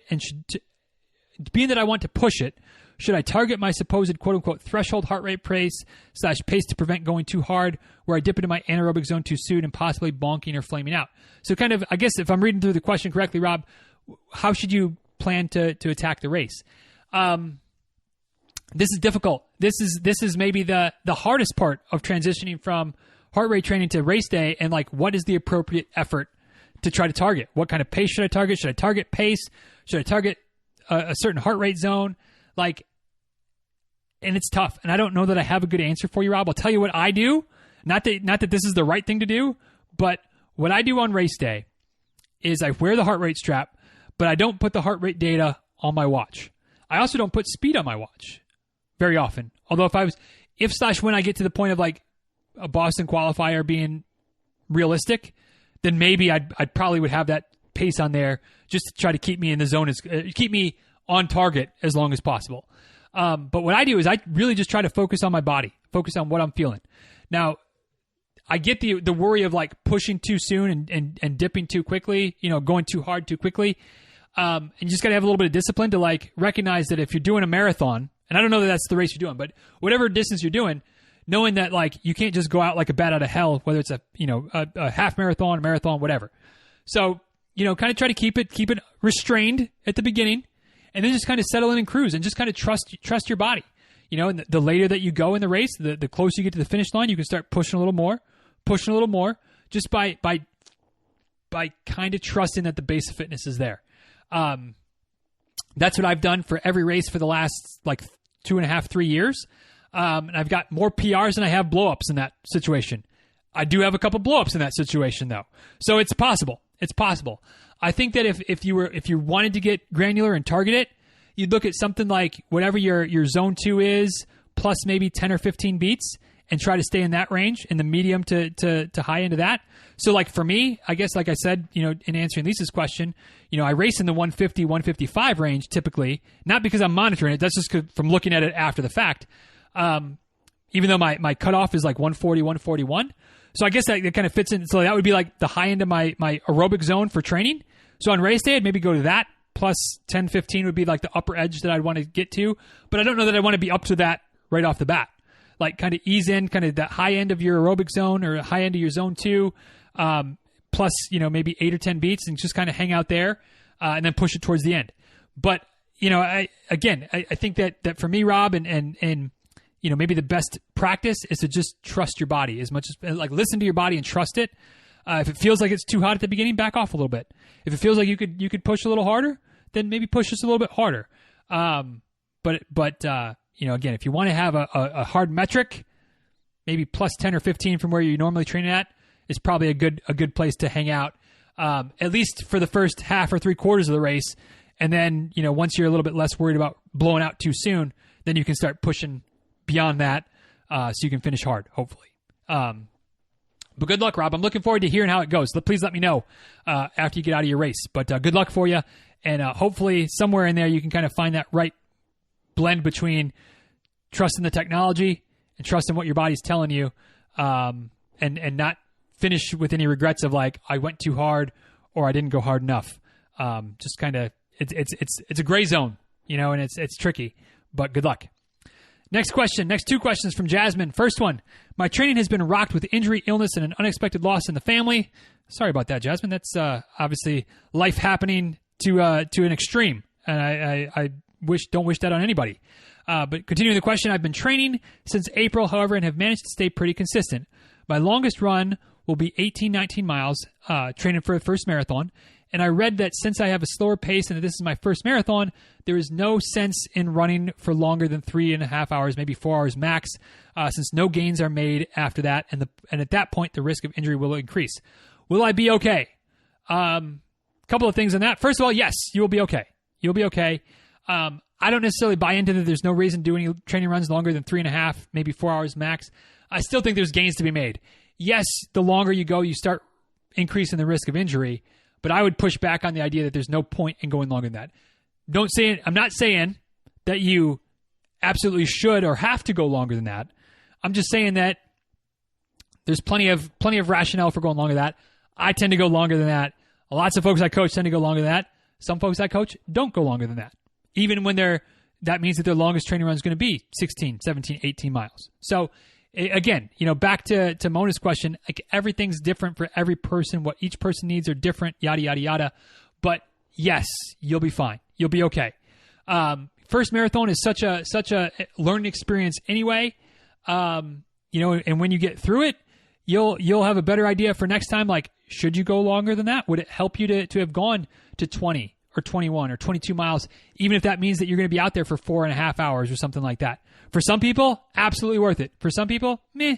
And the more experience you have, the more you'll be comfortable with figuring out what works best for you. But yes, Jasmine, if you've been training since April, been more or less consistent while riding the waves of the ups and downs of life throughout that time, you're going to be just fine. You're going to be just fine. You'll be welcomed into Club 26.2 before long as well. So trust the process. Trust you're going to do it.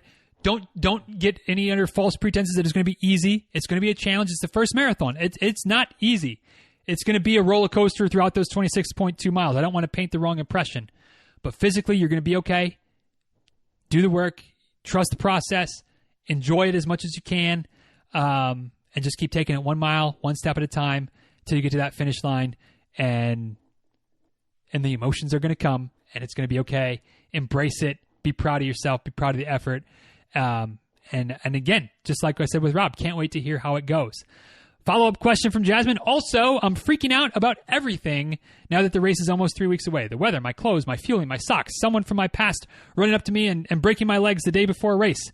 Will this make me faster on race day or just faint? Jasmine, it sounds like you've got the taper crazies going on. And again, you're in company. Hopefully good company, but lots of us have been there. We've all had those questions and those concerns and those, constantly refreshing the weather forecast, even though it's still 12 days out and it's going to change multiple times between now and then. Trying to plan all the things, maybe even worrying about a Tanya Harding, type of incident, Nancy Kerrigan incident. I think hopefully you don't have to worry too much about that one. But yeah, the taper crazies are real. The taper crazies never completely go away. The more times you do it, the less crazy they are, but you still get the random, like you're going to have, here's a prediction, all right? Hope this doesn't come true, but at some point in the next few weeks, you're going to have a situation where you're like, how come my XYZ is, how come my hip is bothering me, or my knee is bothering me, or my calf is bothering me, or my ankle, like there's going to be some random thing that just kind of shows up and starts hurting you. And you're going to be tempted to freak out. Fight the temptation. Because my hunch is that it's happened to a bunch of folks I know. It's happened to me several times, and within 24 to 36 hours, it magically goes away just as quickly as it showed up. It's just one of those phantom taper pains that I don't know where they come from. I don't know why they happen, but it's not uncommon. So if it does happen to you, you're going to be okay. It's not going to make you faster on race day. Hopefully it doesn't make you faint on race day. It's just the taper crazies are happening, and happens to the best of us. So stay the course again, trust the process. When you get into your taper, kind of back to Weasel's question, like as long as it needs to be, that's where you don't want it any longer than it has to be. But that's where, running a little bit during the taper kind of helps with burn the crazies off. So, if you need to go for a run, go for a run. Even if it's supposed to be an off day, go for a shorty just to remind yourself that, all right, yeah, you didn't forget how to run. Yep, we're good to go. And you're gonna be fine. And again, it's gonna be an adventure. It's gonna be an experience. But you're gonna do it. You're gonna do it, and no reason to think that quote unquote only having an 18 or 19 miler is not gonna be enough. You're gonna be just fine. Just enjoy the process, which includes some of the taper crazies as well. But good luck to you, Jasmine. Can't wait to hear how it goes. Next question from Barb. If my voice can hopefully hold out for another 6 or 7 questions, we're on life support, but we're gonna get through. Much as I have to clear my throat a couple times. Next question from Barb. I've noticed when heart rate training that I slow down a lot. One way I manage this is to decrease my stride and take shorter steps. I'm kind of afraid that if I continue this long term, I'll end up training my body into a shorter stride. Should I be adding long strides or steps into my runs to prevent this? So, Barb, I'm not here to be dismissive of your question or your concern, right? But what your experience is exactly normal, totally normal. And in fact, I would go so far as to say it's better that you're shortening your stride to keep your heart rate down than to try to take fewer steps to lower your cadence and end up overstriding and potentially causing some issues that way. So, no, I don't think you need to worry about your body ending up being, quote unquote, trained into a shorter stride. Quite frankly, the shorter stride is just a byproduct of pace. You're slowing your pace down. You're slowing your effort down to keep your heart rate in check. So your stride's going to get a little bit shorter. I bet you that when you have a hard workout, when you have a race day where you're not worried about running easy, you're just worried about going, you're not increasing your cadence to 220 beats per or steps per minute to maintain the short stride, the short choppy stride. Like your stride naturally lengthens out when you start going faster. That's just, I don't want to say it's just, but that's a pretty common byproduct of pace regulation. Faster, slower. Faster strides, you take your faster pace, you take longer strides. Slower pace, you take shorter strides. That's just how it works out. So no, I don't think you need to worry about it. Now, depending on how far you are into this heart rate training thing, if you are getting a little bit worried about it, mix in a hard workout once in a while. Mix in a speed session. Your stride's going to lengthen. Totally normal. That'll remind you that, oh yeah, I didn't forget how to take longer strides for a speed workout. Good to go. And or mix in a couple of strides, like the stride workouts, into some of your easy runs. So where you're just going, just kind of picking up the pace for 20 or 30 seconds. Again, your stride's going to lengthen out because you're pushing the pace for that 20 or 30 seconds. But hopefully it's not enough to really push you out of your heart rate zone. But it's just enough to remind you that, like, oh yeah, when I pick up the pace, my stride's still there. So no, I wouldn't worry about it at all. I wouldn't be afraid of it developing a bad habit. And like I said, I would be more concerned of overstriding causing you problems and potentially becoming a bad habit than the fact that you shorten your stride. So I think you're doing it perfect. That's the moral of the story. 2 thumbs up, Barb. You're spot on. You're good to go. Keep on keeping on. All right? Good luck to you. Thanks for the question, as always. Next question from Lewis. Lewis, I got to give you credit, man. You're like, your questions every month, or it seems like, and this is not a bad way, but every month you just like ask questions that like are things I never would have thought of before. And here's another one. So next question from Lewis: is Nike phasing out the Zoom Fly 3s? If so, are the Zoom Fly 4s just as good, if not better? Dude, I have no idea. I'm assuming that the Zoom Fly 3s are the carbon fiber performance enhancing drug shoes. And so I'm assuming that the Zoom Fly 4s are probably also carbon plated performance enhancing drug shoes. So yeah, sure. I'm sure they're probably just as good. Probably Nike's phasing them out just like any shoe company phases out any old iteration to make new ones. And that's just to like get people to buy new ones and have a more expensive model. So I'm sure it's probably mostly profit motive driven as opposed to performance enhancements. It's probably just as good. As always, when you switch models, there's always a chance that something is a little bit off. So maybe they won't be just as good, but as long as Nike's profits are good, they're not going to care. And that's not me being skeptical. Like Ultra does the same damn thing, and it frustrates the hell out of me. So that's just shoe economics 101. But yeah, I mean, I have no idea about any Nike running shoes. But I'm sure they'll probably be just about as good, maybe better, maybe worse. But they're doing it because it gets you to buy new shoes. And so that's good for them. And that's all they really care about. And again, that's not being negative at Nike. That's everybody. That's Ultra. That's Brooks. That's New Balance. That's everybody.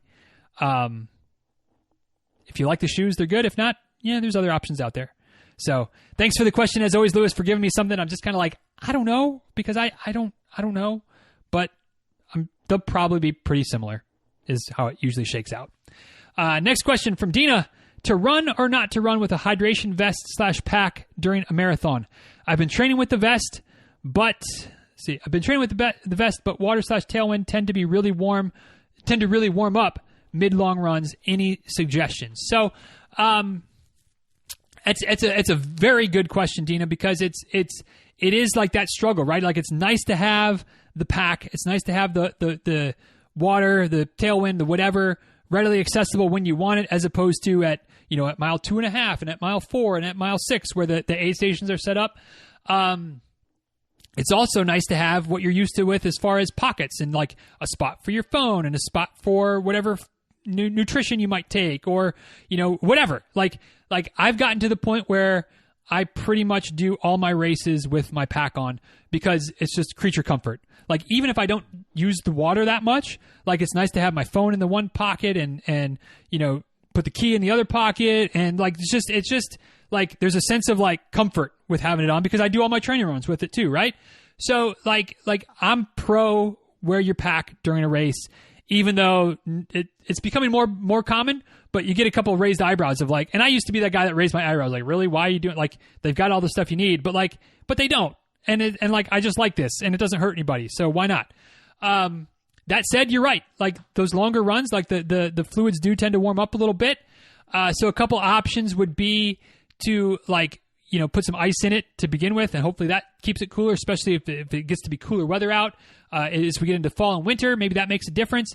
You can always freeze, depending on if it's a water bottle or a bladder, but you can freeze part of it, put it half full, put it in the freezer the night before, have it frozen, put some water in so that you got this big chunk of ice that keeps the liquids cool as it melts. It gets a little bit tricky with tailwind because, if you just freeze the water, then you got it more highly concentrated. Although you could mix up the tailwind the night before, pour half of it out, and just save that half, freeze the one half, pour the other half in, and now you're probably good to go. Or you could just, you're new here, Dina, so I don't want to poke fun, but you could just suck it up and drink a little bit warmer water, as long as it doesn't get too warm. And that's typically that's the route that I go. Yes, it's nice when it's cool, but then as it warms up, I guess another option, and sorry for kind of poking a little fun there, but maybe a good option on race day, because you have water stops that you can refill at, is especially if you just have the water, or even if it's a tailwind as well. But as it starts to get warmer to where it's not as palatable for you, you just stop at the next aid station, dump out what you've got, refill with cooler water on your go. Again, that works easier if you have bottles versus the hydration bladder, but it still works. It's still a possibility. So there's some options there. Of course, you can just not carry your pack on race day and just rely on the aid station water. That works. But what I do is I just tend to wear it. If it gets too warm, dump it out. And I have bottles for mine, so it's a little bit easier. But dump it out, refill, good to go. But I'm not opposed to some lukewarm water as well. So, you just kind of got to figure out what works best for you. But I like having the vest on race day, but I know not everybody does, and that's okay. You got to figure out what works best for you. But I'd try it, see how it goes, and good luck. Good luck, and welcome to the group, Dina. It's good to have you. Next question from Santina. Guessing that most runners get slower as they get older, maybe once they hit 40 or 50 or whatever. What about runners who only start running or even exercising in midlife? For how long can one expect to still get faster and or go longer before plateauing or slowing down due to age? So great question, Santina, and one that I think that probably in the back of anybody who's competitive, anybody who's got time goals or distance goals or things that they want to achieve, probably all of us have that clock in the back of our head ticking down a little bit of all right, are my best days behind me? Are PRs still possible? Because the fact of the matter is that father time is father time, right? And I jokingly say this, but it's 100% true. I think it's 100% true that getting older, it sucks, but what's the alternative? Is to not be alive anymore. So I guess getting older is better than the alternative. And if one of the byproducts of getting older is that maybe we're not able to do, in our 40s or 50s what we were able to do in our 20s or 30s, or however that slides, however that moves back and forth, getting older is a fact of life. And so, father time's going to catch up to all of us. We're probably going to start slowing down at some point. But that doesn't, I feel like a few things. One, I don't feel like it's inevitable, and I don't feel like there's any type of X amount of time. So if you start running when you're 50, could you still be setting PRs in your mid to late 60s? Absolutely. Depending on where you're starting from, what your fitness is like, what type of different races that you run. Absolutely, you could still be seeing improvements for 15, 20 years. If you start running when you're 20, are you still likely to see PRs in your 60s? I mean, maybe not, but maybe there's something in there as far as if you still want to get a PR, you can always get creative, right? You can still run some random distance race that you've never run before. Boom, PR. Or maybe, maybe you didn't start running, you started running when you were 20s, but you were really racing the marathon and the half marathon hard. And only recently, when you're in your mid-50s or early 60s, you start getting into ultras. So, yes, you might not be as top-end fast as you used to be, but, you could still see some progress as you get more comfortable with the longer distances and doing some stretching out and trying some different distances or different courses, things like that, which might still lead to some PRs. But I think that maybe the best thing, or I'll just make it about me because it's my show and you asked me the question, so I'll make it about me. But I plan to continue to improve for as long as I keep running. Now, one metric of improvement that I'm aiming for right now is getting faster, potentially running farther. But when I'm in my 50s, when I'm in my 60s, which I hate to say when I'm in my 50s because that's getting closer and closer. Like, I mean, I'm going to be 40 in January, which means then I'm only 10 years from being in my 50s. But maybe I shouldn't say that because I know some of you are already in your 50s and you're like, yeah, just wait, Diz, just wait. Yeah, I know. But like, again, what I'm trying to say is that maybe by the time I'm in my 50s, my days of running faster marathons and setting like all-time PRs, maybe that will be behind me. I don't know. We'll see. I hope not, but maybe. But if it is behind me, that doesn't mean there's not still ways I can improve. Maybe I can improve on race strategy, so I'm running smarter. Maybe I can improve on recovery post-race so that I'm able to bounce back quicker, or I'm able to be more patient with my recovery. Maybe it means that I'm improving on relative to my age. So like there's age calculators out there where you can go, like you can age grade your performance. So when you're 50 and you run a 4-hour marathon, that would translate to, to a 3-hour marathon when you were 21 or something like that. So you can be like, hey, it's not a actual PR, but like according to this calculator and they customize a little bit, try to make it as accurate for you as possible. But according to this calculator, like that might be the fastest, or, the best marathon I've ever run. Or obviously whatever distance you're talking about. You can also, start measuring improvement by how you rate in your age group. So like, right now for me in the 35 to 39 age group, like I might be mid-pack at best. But maybe when I'm 60, maybe I'm regularly placing on the podium in races I run. Now, maybe that means that there's just 3 of us that are in the age group. All right. But that's fine. I'm still on the podium because then I've improved over the years and that I'm still able to do this, unlike, however many people that are no longer running for one reason or another. Or maybe, I haven't slowed down. Maybe I haven't gotten much faster, but maybe I haven't slowed down much either. So now I'm more likely to finish on the podium. So I guess the answer is yes, at some point, it's probably inevitable. No matter when you start, no matter how long you've been in the sport, like you're going to see some improvement for a while, then at some point that's going to stop happening. It's going to be different durations for everybody, but at some point it's going to happen. But you can still change your metric for success. You can still change your metric for progress. Change your metric for what constitutes as improvement indefinitely. So yes, at some point you might see your race times inevitably slow down, but to me that doesn't mean that you're done improving. Always room for improvement. Always room to get better. Always room to push yourself in a different way. And that's something that I haven't had to fully embrace yet. But when the time comes, when all-time PRs are no longer an option for me, you better believe I'll be pushing myself in different ways or twisting my metric so that there's still opportunities for improvement out there for me, still opportunities to make progress. Whenever that day comes. So great question, Santina. Something to think about for sure. Probably all of us thinking about. And remember, getting older might not be anybody's idea of a good time, but again, beats the alternative. So, there's that. Next question from Michaela. What is your proudest accomplishment? Michaela, like heavy hitter question here. I don't know. My default answer from a running perspective, and I don't know that it really still is anymore, but like it's at least a pretty cool accomplishment, I guess, was the day that I PR'd the half marathon twice on the same day. So, it was a combination of being in well-trained, having my fitness as good as at the highest level that it probably ever had been at that point, and then having race strategy to like not go all out on the first race, but to run it strong, but run it controlled and quote unquote only PR by like 40 seconds or a minute, something like that. And then recover well. And then 12 hours later, start my next race. Because I had a race that started at 8 and a race that started at 10. So, finish the 8 o'clock race just short of 10 o'clock. I think it was like a 157, 156, something like that was the PR for that race. And then 12 hours later, start the night race. And just push and try to run smart but aggressive and see if I could do it. And ended up, with another minute or so PR that day. So that was a pretty cool accomplishment. I don't know if it's the most proudest, but like most proudest. There's an accomplishment I'm not proud of, my English skills. But that was a good one. That was a good one.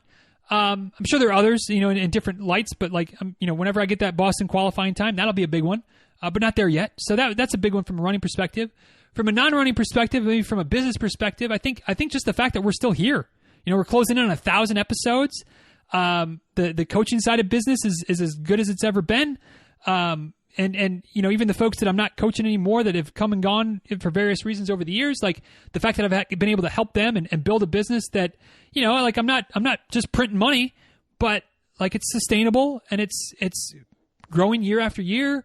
We all have, at least anybody in the entrepreneur business or, business of starting their own business and being self-employed, have heard the statistics of, most businesses fail within the first 5 years. And here we are at whatever I'm at now, like in terms of, things have shifted over the years from exclusively personal training to where we are now with the podcast and coaching and book and yada, yada, yada.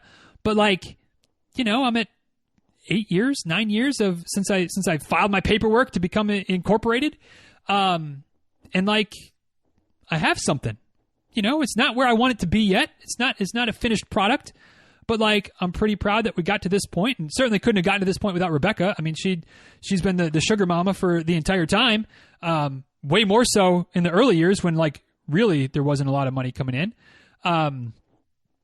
So it's not just my accomplishment. Like she gets absolutely as much or more credit than I get for helping me stay above water until I was able to find some solid ground.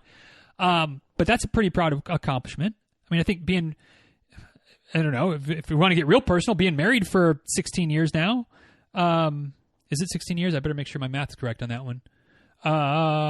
15 years. Sometimes feels like 16. But 15, we're at 15 and a half. So can I get credit for rounding up? But being married for 15 and a half years, like, and really like, I feel like we've got a good thing going. And again, like not taking it for granted, and it's not all me. Like she's put up with a lot of my crap for 15 and a half years, and I put up with a little bit of her crap for 15 and a half years. But like, lots of our friends that got married around the same time that we did are on their second or third marriage now. And we're not. So like, pretty proud of that.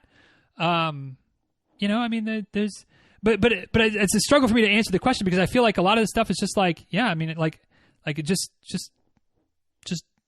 doing what I got to do. But yeah, maybe those are three. I don't know if I can rank them one. I guess if I have to rank them, I probably go from in reverse order. So, having a good solid relationship with my best friend is maybe number one. And then a pretty good solid business is number two. And then two half marathon PRs on the same day as three. But they're all different categories, right? So I can have them all be my proudest in different categories, I think. Thanks for the philosophical question as we're getting close to wrapping up today, Michaela. I appreciate that from you. Next question, last two from Melody. First one, and these are you remember I hinted at some nonsense Melody questions? Well, here we go. First one's not too bad, but the second one, oy vey.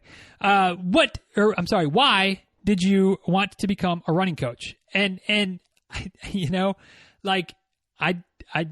don't know that I did want to become a running coach. Like is not that I don't like it. I mean, I love my job. But like that was never really part of the plan until it kind of became part of the plan, I guess, or until it kind of just happened. When I set out to incorporate, to start my own business, it was to do personal training. And I even had people that had asked like, "Hey, do you coach runners?" And I was like, "Nah, I don't, that's not my thing." So I turned down a couple of early potential clients that just because I was like, nah, no, not my thing at all. But after enough people started to ask, and I was like, I kind of looked into it, and I was like, like maybe I could do this. It just kind of became an opportunity, and then, lo and behold, over I guess it's been 5.5 years now that I've been coaching runners, just kind of kept building and kept growing, and hopefully I got a little better. And got a few more folks that hired me, and then got a little bit better and continued to learn and continue to refine and still continue to hopefully refine and still hopefully continue to get better as far as communication or as far as making sure I have different options or different things that I can do.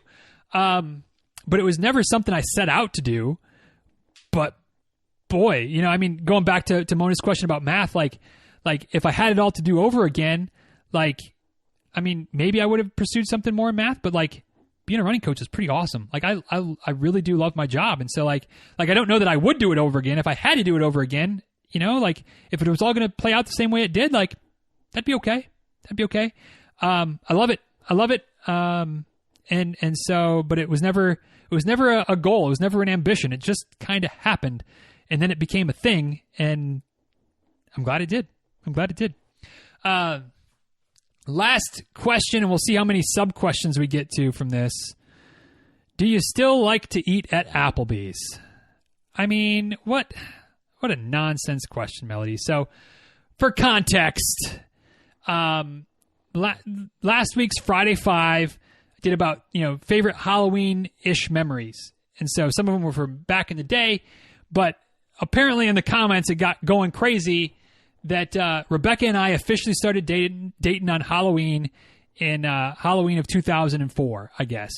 And so that was going to be my crescendo of my Friday 5 was like my favorite Halloween memory is that Rebecca and I started dating on Halloween. And so, but apparently Rebecca's got into all the story, blah, blah, blah, blah, blah, that like I had proposed after we went out to dinner at Applebee's.